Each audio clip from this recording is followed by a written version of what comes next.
All right, so I've got a couple questions recently about what I do off the mats to improve my jiu-jitsu, specifically the type of strength training I do, the things I do in my garage. So it's always changing. It's always being tweaked a little bit. I'm always trying, experimenting new things. But I keep coming back to this kind of split kind of type of workout, and I feel really good. So I'd like to share what I'm doing.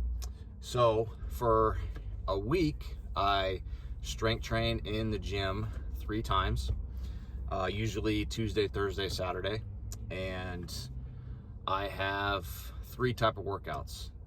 They're all full body. Day 1, day 2, day 3, I hit my entire body. With day 1, I have a power movement, and I have a power movement for each day, and that's your basic squat, bench, deadlift, or carry.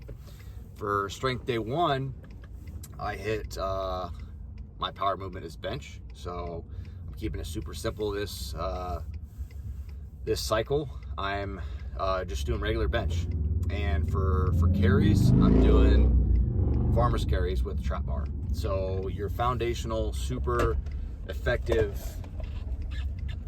type movements, that's what I start out with, and it's generally anywhere between 3 to 5 reps. If it's 5 reps, the next week I'll do 4, the next week I'll do 3, and I'll go a little bit heavier, then I'll restart.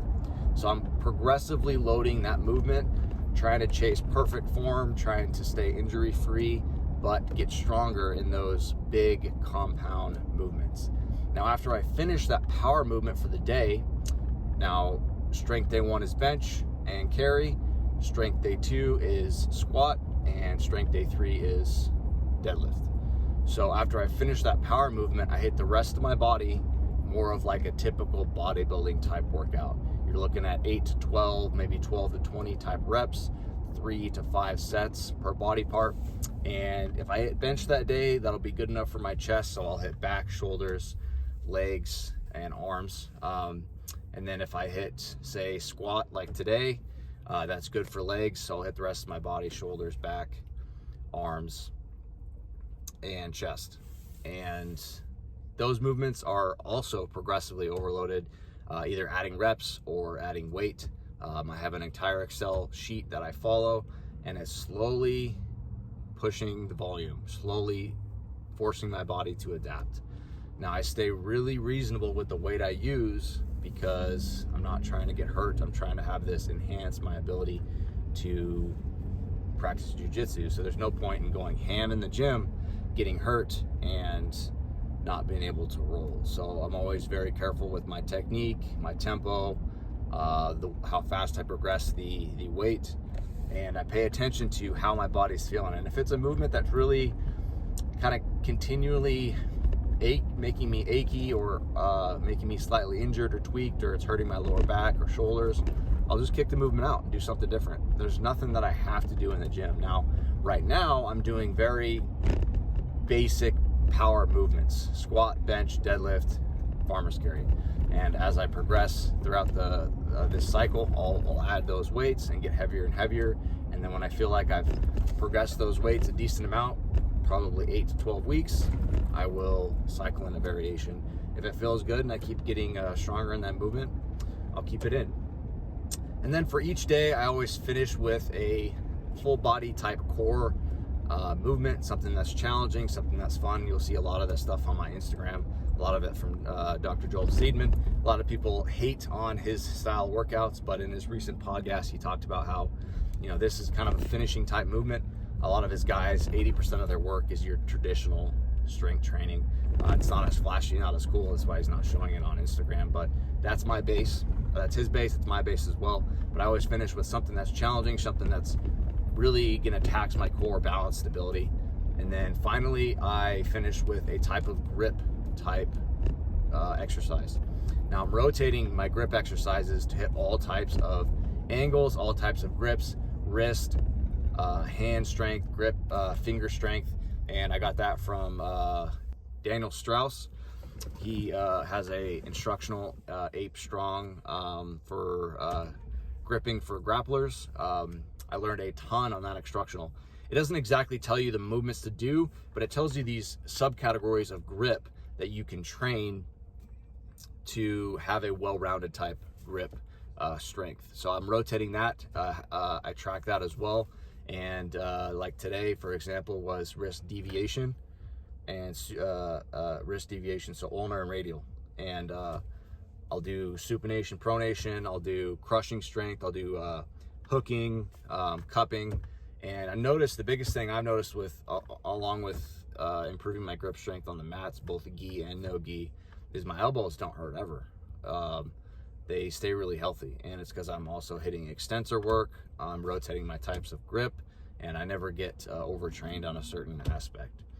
So in general, that's how I'm strength training 3 times a week, power movements, slowly progressing my weight, trying to put on muscle, ending it with some type of core movement and grip training.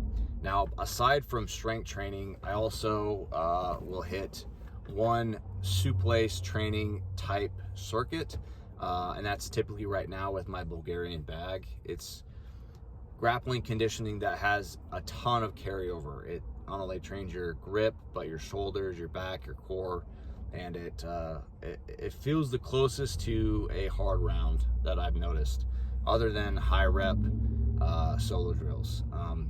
I felt the biggest thing I've noticed in the last few weeks from implementing these type of circuits with my Bulgarian bag is I don't feel as beat up after a really hard training session on the mats, because I think that the Bulgarian bag in itself beats you up, so your body adapts to that type of momentum and slowing things down and pulling and lifting and doing that dynamically. So it's helped me not feel as beat up, and I think recover a lot faster. I also play along a lot with nasal breathing. I tape my mouth shut when I do any type of circuit training or high rep solo drills, just to force nasal breathing, make it a little harder, and challenge my body. And I feel like it's had a ton of help with me on my on the mats for endurance. I don't get as tired. I'm able to stay more calm. If I start really mouth breathing really heavy, I know that I'm overexerting myself. I need to take some deep breaths, slow down my breathing, and really focus on what I'm doing. Finally, I do that once a week, some suplex or some solo drilling type workout, and it's kind of a workout in itself on my home mats. Finally, I hit my neck on my iron neck at least twice a week, and I rotate between a traditional iron neck circuit where I'm hitting 6 types of movements, left and right, up and down, circles, diagonal, sticking my chin out and sucking it in, and hitting all angles of my neck. And this is a lot more injury prevention and recovery than strength. I noticed my neck have got a ton stronger, but in the last 3 years of me consistently training on the iron neck, I rarely ever have any neck issues on the mat.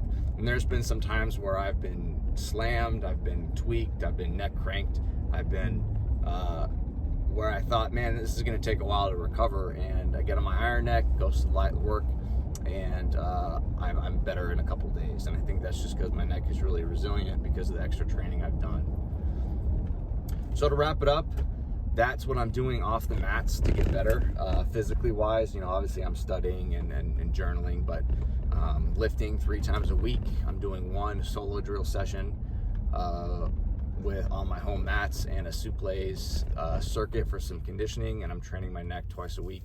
When I'm in the gym, I'm focusing on power movements to get stronger, then some bodybuilding hypertrophy work, ending with some type of core and grip type exercise. So that's what I'm doing now. I'm sure it'll change eventually. I'm sure I'll alter it, but right now it feels like a good balance. I feel healthy, I feel recovered, I feel like I'm getting stronger, and I'm able to progress in the gym and progress on the mats.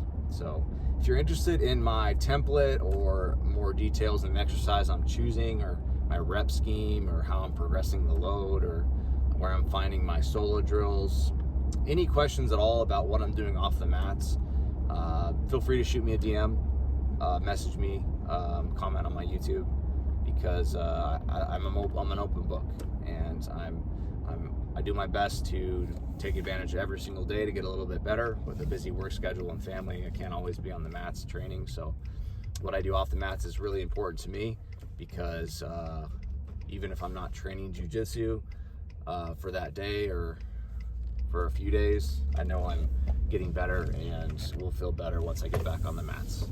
So as always, keep hammering, keep getting after it, and I'll talk to you soon.